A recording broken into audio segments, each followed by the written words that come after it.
Chapter 7. The Outlaw Code. Passing one day through Sherwood Forest, a traveller was ambushed by Robin Hood's men and captured. His hands were roughly thrust behind him and tied together. "Well done," said Little John. "We will take the fellow to Robin Hood." They wended their way through the forest, the traveller with his bundles and his horse going in front of them. Robin Hood was angry when he examined the traveller. "Who tied this man's hands behind him in this ruthless manner?" he demanded, turning upon his men. They looked at each other in surprise. Then Little John said, "I did, and I thought it very well done." "You did," said Robin angrily. "I can see you did." He turned to his men. "Seize Little John and tie him up in the same way." Despite his struggles, the giant was overpowered, and his hands were tied tightly behind his back, as he had tied those of the traveller. His bonds cut deeply into his wrists, but the outlaws, though they did as they were told, could not understand their leader's purpose. There were some black looks for him from a number of his band. The looks were noted by Robin. He turned to Little John and said, "Now, how do you like it yourself? Was it necessary to tie the captive's hands so tightly? It is unpleasant enough to be taken captive without adding to a man's discomfort. Never tie too tightly, or I shall tie you. Don't handle people too roughly, or I shall see that you no longer remain men of my band. I want strong men, it is true, but they must also be men of gentle hearts." Robin spoke directly to Little John. "You have had your lesson, and now you shall be freed, Little John. You and I know each other well, and you will understand my rough handling. I did it to show the rest how we must take prisoners." When his thongs were removed, Little John looked ruefully at his wrists. He turned to the prisoner. "I did not realize that I had tied you so tightly," he said. "Pray forgive me." "Very handsomely said," exclaimed Robin.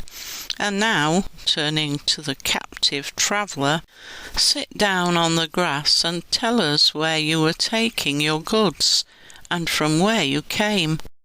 The bonds cut, the man sat down. "This morning," he began, "as the sun rose in the heavens, I set forth from Nottingham with my goods.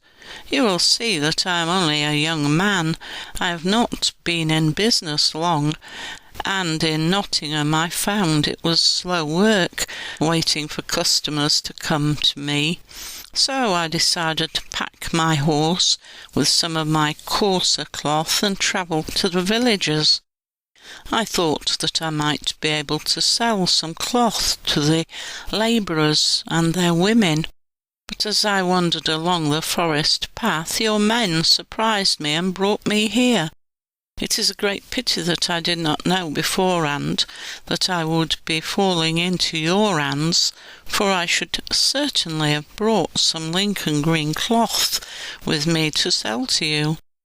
Robin and his men burst out laughing at the way in which the man seemed to take for granted that he had missed a bargain. "And you were not travelling to sell some of the dainty cloths to the squires of the district and their ladies?" queried Robin. "Certainly not," said the man. "Had I done so, they might have taken what they wanted and left me to find the money as best I could, for we live in times when might is right." Robin nodded.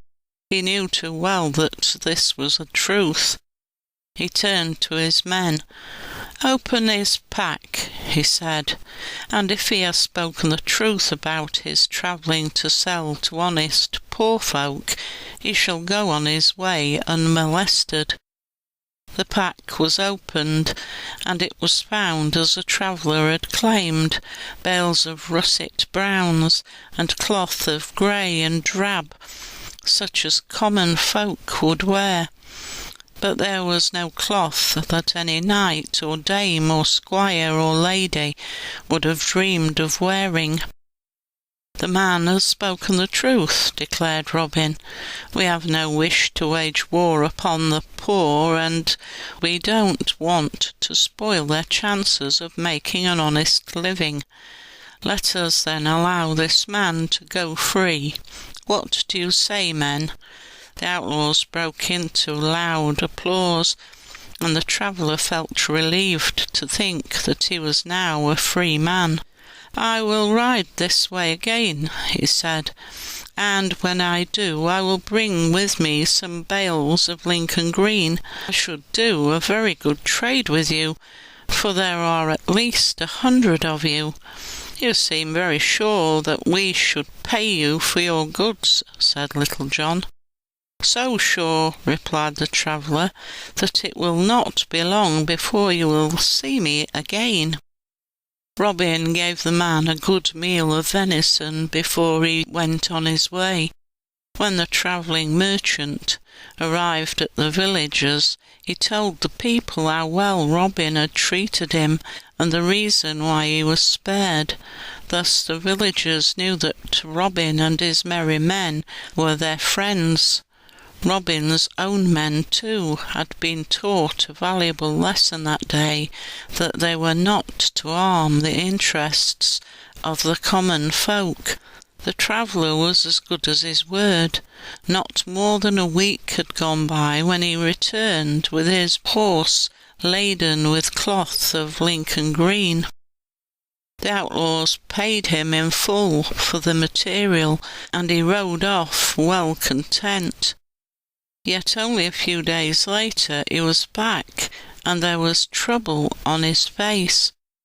"After I left you," he told Robin Hood, "I must have taken the wrong path near Nottingham, for in the dusk I was set upon by a band of robbers.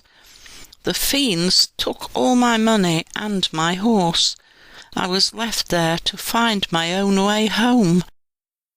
"Take us to the place where you went astray," said Robin. Somewhat unwillingly the man did so. "I think it was here that I wandered off the right path," he said, after they had gone a long distance. Robin and his merry men searched thoroughly for signs of a struggle, but they could find none.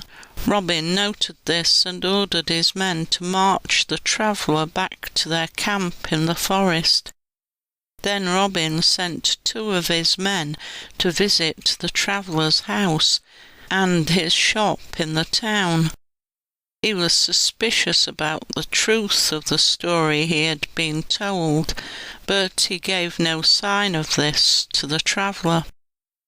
"I'm afraid you will have to remain with us as our guest," said Robin, "until we can find out who stole your goods." The man had no option but to stay, and it was not until late the following afternoon that Robin's messengers returned. As they came out of the forest into the camp clearing, Robin, who had been waiting for them, went forward to meet them. "The man has lied," they said. "When we visited his stable, we found safely inside the horse he told us had been stolen." Robin had suspected as much. He was very angry. He strode over to the traveller. "You are a fine trader," he said. "You thought to yourself, Robin Hood and his merry men have good hearts. I will go and return to them and tell them I have been robbed, and then perhaps they will give me money to help me. It was your bad luck that you told me your horse was stolen, for my men found it at home in your stable." The man trembled at these words. "I am sorry, good master," he cried. "Spare me. I will never cheat again." He was desperately afraid now that he was found out, that his life would be forfeit. Robin was silent for a moment. Then he said, "You lied for money, and with money shall you pay your sentence. You will stay here until, at your own request, someone from your home shall bring a ransom. Every penny that you made from us when you sold us the cloth you must hand back. We only want your profits. We would not stop to rob you of what the cloth actually cost you in the first place." The wretched cheat had to agree. Robin's terms were carried out. A member of the traveller's family brought to Sherwood Forest the correct amount of money, and the traveller was then allowed to go home. By this example, the justice that was in the mind of Robin Hood began to dawn on his merry men. They began to understand that it was not Robin's intention to hurt ploughman or labourer. In fact, had no wish to harm even a high-born knight who was honest and good. But if he knew of anyone cheating or robbing or lying, he aimed to mete out to the offender such justice as would be most fitting. If any of the outlaw's captives claimed to have no money, yet when searched they were found to possess it, then because of the lie they were made to hand over a double gift. "Help the good folk and those who find life difficult," said Robin to his band, "but treat those who make it difficult as our enemies, with the Sheriff of Nottingham as the chief." End of chapter 7.